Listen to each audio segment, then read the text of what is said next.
Storytime, Evoluzione Radio. Bentornati a Storytime, una finestra aperta sul mondo delle professioni del territorio. Io sono Giulia e oggi sono in compagnia di Tiziana Bellini. Intanto ciao Tiziana. Ciao Giulia. Benvenuta a Storytime. Benvenuta.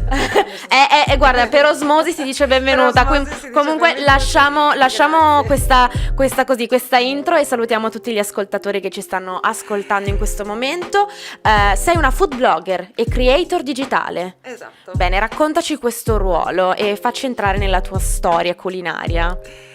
Come nasce la tua passione? Esatto, nasce alla veneranda età di over 50. Ok. Grazie o a causa insomma del periodo del Covid stavo facendo un upgrade delle mie skills per comunque continuare il mio lavoro eventualmente in ufficio. E invece mi sono appassionata ai social. Ok. Nello stesso momento, nello stesso periodo gli amici mi chiedevano le ricette che io prontamente inviavo tramite WhatsApp, però appunto come dicevo alla mia età con i tastini minuscoli di WhatsApp era un po' difficile spedire ricette e così ho aperto una pagina Facebook che aveva un nome che poi ho cambiato nel tempo. Bene. Dove inserire le ricette per i miei amici, pensavo che Benissimo. fosse solo questo. Benissimo.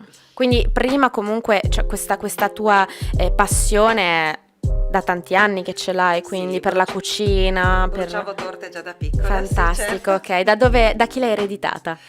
Nonne e zie, gran parte. Bene, sì. quindi sei stata un'osservatrice, acuta osservatrice da bambina, da piccolina. Sì, diciamo che per non farmi combinare danni mi mettevano a cucinare, quindi ho imparato. Bene, è fantastico, quindi questo ti è servito, insomma, le ringraziamo. E i tuoi piatti tipici quali sono? I piatti tipici friulani proprio, quindi il frico, come dolce la gubana, e ci sono dei primi piatti straordinari in Friuli che si chiamano chiarchons, esistono oltre 40 ricette ufficiali e poi ci sono le variabili casalinghe, chiaramente, sono dei piatti strepitosi, fatti anche con poco a volte, quindi va premiata la dote culinaria di tutte le donne friulane, in special modo di le donne di Carnia, perché la Carnia è stata per anni un luogo un po' povero, ma le donne veramente del luogo hanno saputo valorizzare i prodotti del territorio realizzando dei piatti magnifici. Quindi è una cucina semplice. Anche semplice, sì. Ma se dovessi descrivere il tuo piatto, la tua specialità, qual è? La mia specialità, quella che proprio i miei amici mi chiedono spesso, sono degli strucchi lessi delle valli del Natesone. Hanno un ripieno che si chiama gubanciagna ed è lo stesso ripieno molto simile a quello della gubana, però sono dei fagottini che vengono lessati e serviti con zucchero di canna e burro fuso nocciola. Che buono! Buoni, sì, Mamma mia, aiuto! Ma dei fagottini fatti con cosa, quindi? La pasta può essere fatta sia con patate lesse e farina oppure semplicemente con acqua e farina, come si faceva da bambine. Bello, buono. E sono molto golosi. Sì. Fantastico. Tra l'altro tu questa passione poi l'hai sviluppata e sei andata anche in TV. Parlaci della tua esperienza. Sì, ho dovuto studiare, chiaramente preparati, perché nessuno nasce imparato, come si suole dire. E quindi ho frequentato dei corsi di cucina in regione e poi è successo che appunto da questi social che io avevo aperto così per simpatia, per hobby, hanno cominciato a scrivermi friulani da tutto il mondo, perché i Fogolars Furlans ci sono in tutto il mondo, chiedendomi appunto di valorizzare la cucina friulana sui social. Dai social però cosa è successo? Qualcuno si è lamentato dicendo però su tutti i canali cucinano le friselle, la pizza, la focaccia, mancano le ricette friulane. E così ho voluto farmi un po' come si dice, portatrice di questo notizia. Hai cavalcato l'onda. Esatto, e abbiamo trovato degli accordi con Telefriuli e abbiamo registrato oltre 30 puntate per ora di cucina prettamente friulana. Che soddisfazione, sei stata bravissima anche a cavalcare l'onda comunque. Ho provato ad essere bravissima, insomma mi è riuscita benino, sono soddisfatta, è piaciuto molto ai friulani.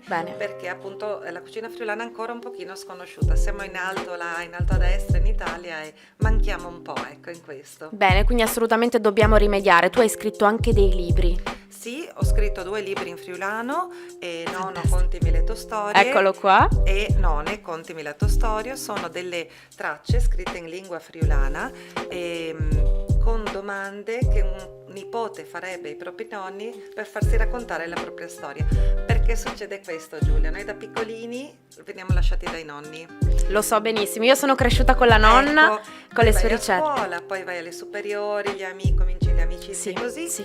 All'università poi ci si mette anche poi il mondo del lavoro. Quando arriva il momento in cui vogliamo fare delle domande ai nonni, spesso è troppo tardi. Vero. Per cui questi rimangono proprio la memoria scritta di pugno da parte dei nonni. E questi sono i miei 2 libri del cuore, proprio, che bello, che me li stanno ordinando proprio da tutto il mondo. Benissimo. L'altro libro, che è nelle edicole friulane oppure si può ordinare sul mio web, è Messede che si tache.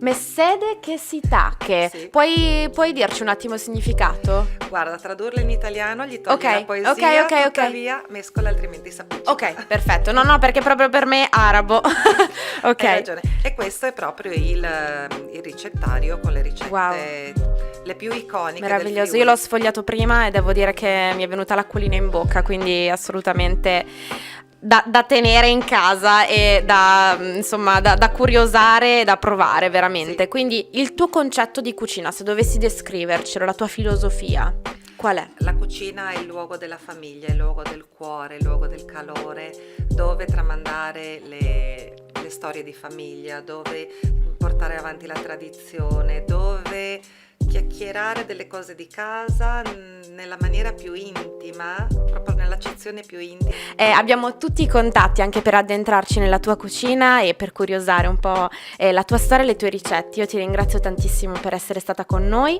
e per averci fatto veramente entrare nella tua storia, che è meravigliosa. Grazie a te Giulia, grazie per avermi invitata e grazie a tutti gli ascoltatori che ci regalano il loro tempo. Grazie mille a tutti e ci risentiamo alla prossima storia tra pochissimo. Rimanete sintonizzati perché faremo un piccolo approfondimento con Tiziana Bellini, food blogger e creator digitale. Grazie mille, ci risentiamo alla prossima storia. Ciao ciao! Ciao! Storytime, Evoluzione Radio.